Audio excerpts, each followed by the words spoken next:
साथियों, ये freedom express है। मैं विपिन त्रिपाठी हूँ और मैं दो मुद्दों पे बात रखना चाहता हूँ। पहली बात तो ये कि किसानों ने एक बहुत बड़ा मकाम हासिल किया 1 साल की तपस्या के बाद, और वो 11 तारीख को अपने अपने घर वापस लौट गए। मैं उनके लौटने के 1 दिन पहले गाज़ीपुर बॉर्डर पर उनसे जाके मिला और लौटने के 1 दिन बाद में सिंघू बॉर्डर पर 12 तारीख को गया। दोनों जगह मुझे बहुत सुकून मिला। मैंने किसानों से 2 बातें रखी। हमने कहा कि आपने एक नहीं 2 मकसद हासिल किए। पहला मकसद तो हासिल ये किया कि सरकार को जो कॉरपोरेट मुखी खेती कानून थे वो वापस लेने पड़ गए, और बाकी की चीज़ों पे उन्होंने कहा हम विचार करेंगे। और दूसरी चीज़ जो आपने हासिल की वो कौमी एकता, देश की एकता, क्योंकि सरकार की नीति पिछले कई सालों से पोलराइजेशन की चल रही है। तो आपने आप बहके नहीं बल्कि मुल्क को एक किया आपने, तो ये दूसरी बड़ी कामयाबी। लेकिन एक बड़ा मकसद अभी हासिल करना बाकी है, और वो मकसद है कि हमारी सरकार ने टैक्टिकल रिट्रीट तो कर लिया इन कानूनों से, लेकिन अभी भी मंडी में, बाज़ारों पर और संसाधनों पर और पॉलिटिक्स पे कब्ज़ा कॉरपोरेट एलीट की है। तो सरकार की जो नीतियाँ कॉरपोरेट मुखी बनती हैं, किसानों की, मज़दूरों की, आवाम की अनदेखी करके, यानी हमें हुकूमत का चरित्र बदलना है, प्रो पीपुल बनाना है, वो अभी मंजिल हासिल करना बाकी है। दूसरा, सरकार की ताकत और व्यापारी तबके की ताकत है नफ़रत। जनता को धर्म के नाम पर तोड़ो, और वो आग अभी ख़त्म हुई नहीं है। आपने जब आंदोलन चलाया तो उम्मीद जग गई कि हिंदुस्तान में एकता की ताकत मजबूत है। अब आप अपने घर चले गए। ख़ास तौर से यूपी वगैरह में चुनाव आने वाले हैं।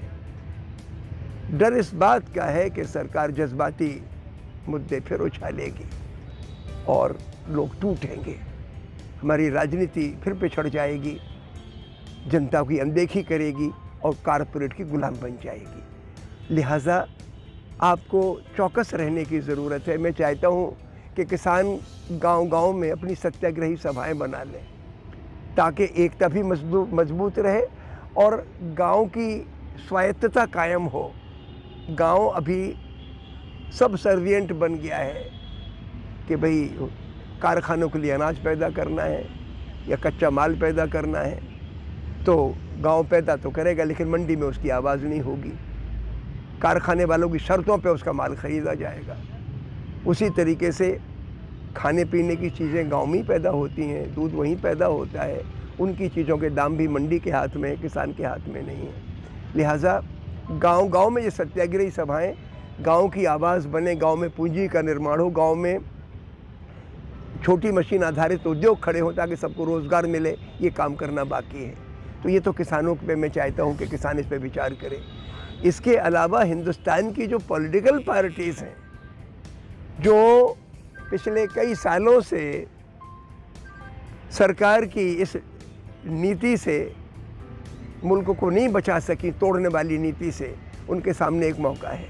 ये मौका है कि किसानों की तपस्या जो उन्होंने की 1 साल की, उस तपस्या को उनको मुबारकबाद दें कि आपने तपस्या में जो अहिंसा बरकरार रखी। ये 1930 का नमक सत्याग्रह की याद दिलाने वाली थी। जिस तरीके से गांधी की रहनुमाई में हमारे हिंदुस्तान के किसान मजदूरों ने 1 लाख लोग तो जेल गए थे, 70,000 उसमें औरतें शामिल थीं। तो उसी तरीके की लड़ाई हमारे इन किसानों ने लड़ी। उस अहिंसा को आप वर्शिप करें। देश में नफ़रत भड़काई जाती है, हिंसा भड़काई जाती है, जुनून भड़काया जाता है, साम्राज्यवादी मानसिकता को हवा दी जाती है कि दबा के रखो, कुचल के रखो। ये उसके ख़िलाफ़ आवाज़ उठाई किसानों ने।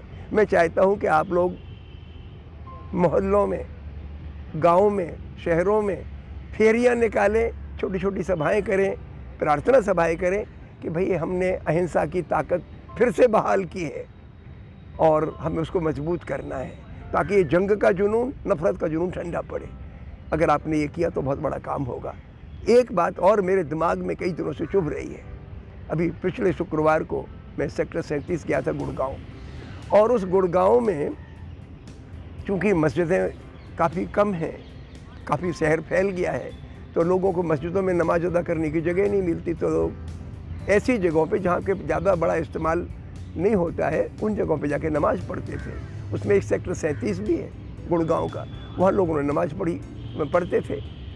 2018 से पढ़ रहे थे, वहाँ तब समझौता हो गया था कि यहाँ पे अपन पढ़ सकते हैं, पढ़ रहे थे। बीच में ये लॉकडाउन का पीरियड आ गया तो नमाज नहीं पढ़ी लोगों ने। जब लॉकडाउन ख़त्म हो गया तो अभी 3-4 महीने से फिर पढ़ने लगे, लेकिन पिछले 2 महीने से उनकी नमाज को रोकने के लिए तरह तरह के उपद्रव खड़े किए गए। कभी गोबर फेंक दिया, कभी कुछ और कर दिया। इस शुक्रवार को मैं चला गया उधर किसानों से बातचीत करने, 10 तारीख थी, तो देखा कि वहाँ पर एक वैन खड़ी है और वैन में एक बहुत बड़ा पोस्टर लगा है जिस पे कि जो अपने CDS रावत साहब का उसमें हादसे में निधन हो गया, उनके बारे में हम श्रद्धांजलि देने आए हैं। लेकिन जाहिर था कि उनकी हाव भाव से, हरकतों से और नारेबाजी से कि ये लोग तो मुसलमानों के ख़िलाफ़ हैं और अपना जुनून प्रकट करने के लिए आए हैं। मैंने उनसे बातचीत की, उन लोगों से 1 घंटे मैंने करीब बातचीत की, लेकिन मैं उनको समझा नहीं सका। वजह ये है कि इनकी रगों में एक जहर भर दिया गया है कि पाकिस्तान बन गया तो मुसलमान पाकिस्तान चले जाए। मैंने कहा कि पाकिस्तान सत्ता का बंटवारा हुआ है, हिंदुस्तान पाकिस्तान में अवाम का बंटवारा नहीं हुआ। अवाम तो एक ही है और धरती पर सारी धरती का अवाम एक है, टूटेगा कैसे, जाएगा कहाँ? ये तो वतन उसका जो है पैदा हुआ। हमारे लिए जो हिंदुस्तान मिला है वो यहाँ के मौजूदा बाशिंदे, मौजूदा पब्लिक, मौजूदा अवाम, यही हिंदुस्तान है। हमें एहतराम करना एक एक शख्स का, एक एक बच्चे का, एक एक लड़की का। यहाँ पर जो जिंदा है, जो अपनी मेहनत मजदूरी करके गुजर बसर करता है और मुल्क को आगे को खिलाता है, उस शख्स का आप अपमान न करें। हर इंसान को मुकम्मल आज़ादी से सर ऊंचा करके जीने का हक है। ये इस हक पर हमला है। ये सांप्रदायिकता छोटा पाप नहीं है, ये बहुत हमारे वजूद पर हमला है। मैं चाहता हूँ कि हम इंसान बने और इंसानियत का एहतराम करें। बच्चे से बच्चा, कमज़ोर से कमज़ोर हैसियत का हो, किसी जात का हो, किसी धर्म का हो, वो मुकम्मल इंसान है। उसको पूरी आज़ादी से और इज़्ज़त से जीने का हक है। ये हक कोई छीन नहीं सकता, ये भगवान का दिया हक है। ये मुझे शर्मिंदगी होती है कि हमें 70 साल की आज़ादी के बाद अपने मुल्क के उन आम मज़दूर किसानों को